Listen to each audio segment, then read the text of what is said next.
And it wasn't something that was a flick of the light. It wasn't an immediate transition into this whole new world that I discovered without pain and depression and sadness. It's something that allowed me the ability to find that path, right?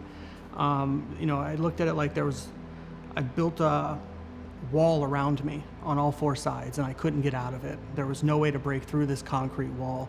And I say that the psychedelic medicines allowed me to get a window through that concrete and then kind of chip away over time to kind of break through it. I joined the Army in 2006.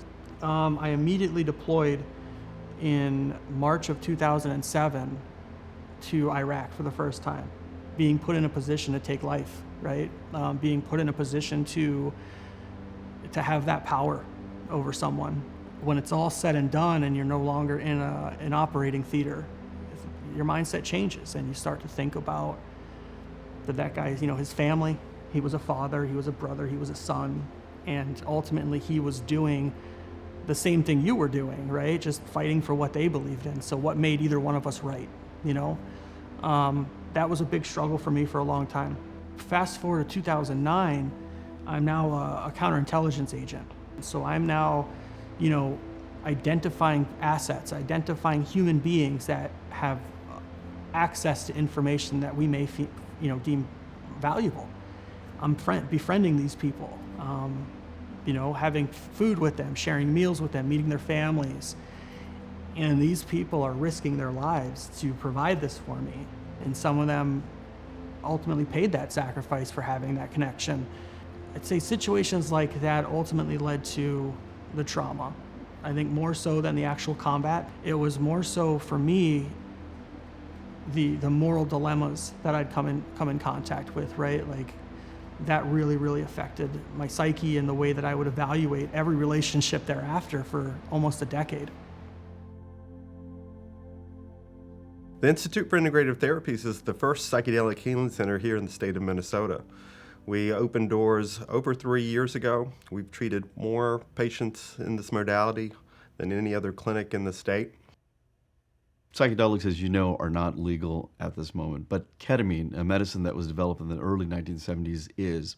And at sub-anesthetic doses, you can create psychedelic journeys for patients. And what we found in the early 2000s was that ketamine can rapidly reduce antidepressant or depressive symptoms, including suicidality. With proper preparation, integration afterwards, and with the medicine, what we find is that we can sort of extend the length of how the antidepressant effect works. And so this is what we do. What we use is what we call ketamine-assisted psychotherapy, where we have a patient work with a therapist to prepare them for their journey. The therapist and the doctor are sitting in the room with the patient, and then the patient and the therapist will integrate the information that may have come outside of that journey.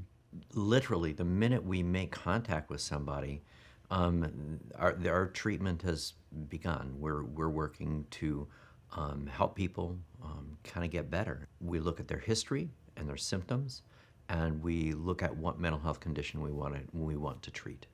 So when we talk about psychedelic therapy, the two big things are set and setting. Set is mindset. What are your intentions? What are you coming in for healing for? It is also to help mentally prepare you for entering a non-ordinary state of consciousness. So the therapist will work with their client on helping them let go during the experience and fully immerse themselves into this non-ordinary state.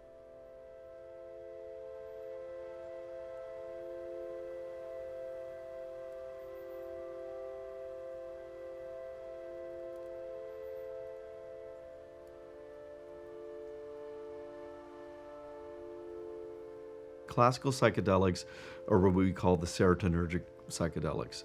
And this includes LSD, lysergic diethylamide, LSD, psilocybin, dimethyltryptamine. Those medicines, the classical psychedelics, bind to a very specific receptor in the brain called the 5-HT2A receptor, the serotonin 2A receptor.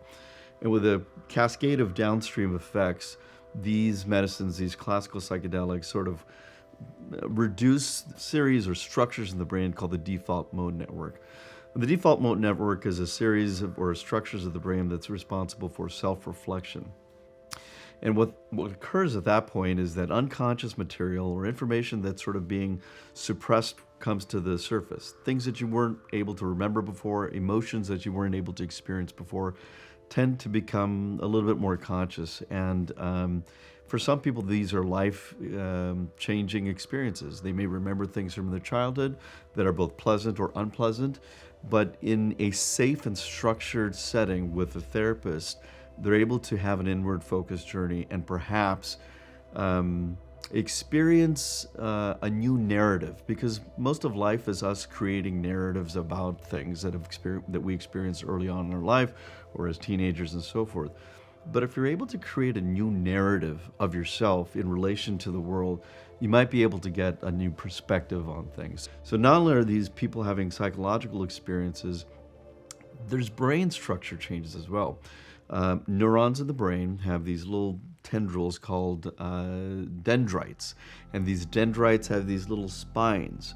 We find that these classical psychedelics will increase not only the number of spines, but increase the density and the morphology of these spines.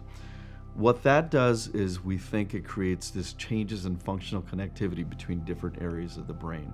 And we think that's how we see these long-term, neuroplastic changes. So very different than current antidepressants that you take daily. Classical psychedelics are used, say, every 3 to 6 months, which is what is used in research trials. Yeah, it was the last resort for the most part. I retired out of the military. They put us on a standard protocol of VA pharma cocktails and ungodly amounts of medication. I think at one time I was taking 9 medications. 6 of them were for the side effects created by the original 3. As a psychiatrist, I believe in using psychotherapy. I believe in using antidepressant medications or mood stabilizers. These medicines are life-saving, and I see that day to day. But psychedelics are not medicines that you use on a daily basis. Antidepressants are something that you use on a daily basis. So antidepressants have side effects. Weight gain, they may affect your mood, emotional blunting, they may have sexual dysfunction. There's baggage that goes along with antidepressants. And more often than not, what I've seen is that antidepressants, while they, like I said, can be life-saving and can lift mood, they reduce misery and reduce symptoms, but they don't really get at the core of what might be happening in a person's individual life. Listen, we have tools in our toolkit to help with mental health, but there may be other tools and better tools. The psychedelic mushrooms, the psilocybin or psilocin, I would say helped me once again see through the fog. But most importantly, it got rid of the side effects that were created by the original medications I was taking. We see not only a rapid improvement in mood, we see these sort of aha moments that people experience. And these aha moments allow people to shift their perspective. And that, I think, is how psychedelics work very differently than antidepressant medications. The advancements in psychedelic therapy have been long overdue. The downfall of psychedelics didn't have anything to do with public health threats. It had more to do with political social issues in the country at the time. In 1943, Albert Hofmann at Sandoz Laboratories discovered LSD. And they soon discovered, Sandoz Laboratories discovered that this was a potentially powerful tool to help patients with psychiatric disorders. And they gave LSD to psychiatrists in the United States and other parts of the world to use as tools. And psychiatrists began to use it in the 40s and 50s. In the 60s, we started to see this counter-revolution or counterculture where LSD was being used, synthesized by other people and used in party and recreational settings. And what that did was it created a threat to the political establishment.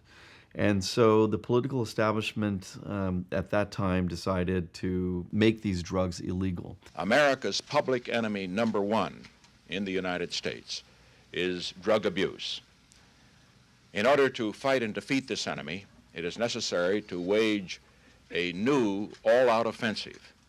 At that point, universities, psychiatrists were no longer able to deliver LSD or other psychedelic drugs, and these universities weren't offered research funding to do that. And on top of that, there was a lot of propaganda. There was a lot of sensationalism around psychedelics. And I think this stuck in the minds of many people that said psychedelics were dangerous. So we lost 50 years of biological, neuroscientific brain research. But the Renaissance started in the 1980s with the organization MAPS. They started the MDMA studies, and these MDMA studies now have been going on 40 years. With data behind us, we might be able to get to the DEA, to the Drug Enforcement Agency, to take these medicines off their Schedule 1 list. The most common misconceptions I hear are people believe that psychedelics are just going to be readily available for anybody to do anywhere they want. We have to remember that this is a very controlled therapy. You know, they are administering the medication in clinics right now during these clinical trials. It is going to be administered in clinics like ours once it becomes approved. We have to make sure we understand that psychedelics, while they're very good, potentially very good tools, is not a panacea. And there's this understanding that this will sort of solve all of the world's problems, and I can't subscribe to that. I can say that it's probably an excellent tool, and we need to continue to push that march forward. The medicine is the catalyst. It is not the cure. It is a door that we can open, but there's a lot of work that needs to be done afterwards. For veterans and people struggling right now, hold on. Ask the questions. You never know who might be able to help you. Stay inquisitive and just hold on, because the help is coming. It's right around the corner. There's a mental health crisis in not only the United States, but the world. And we're beginning to understand that we need new tools.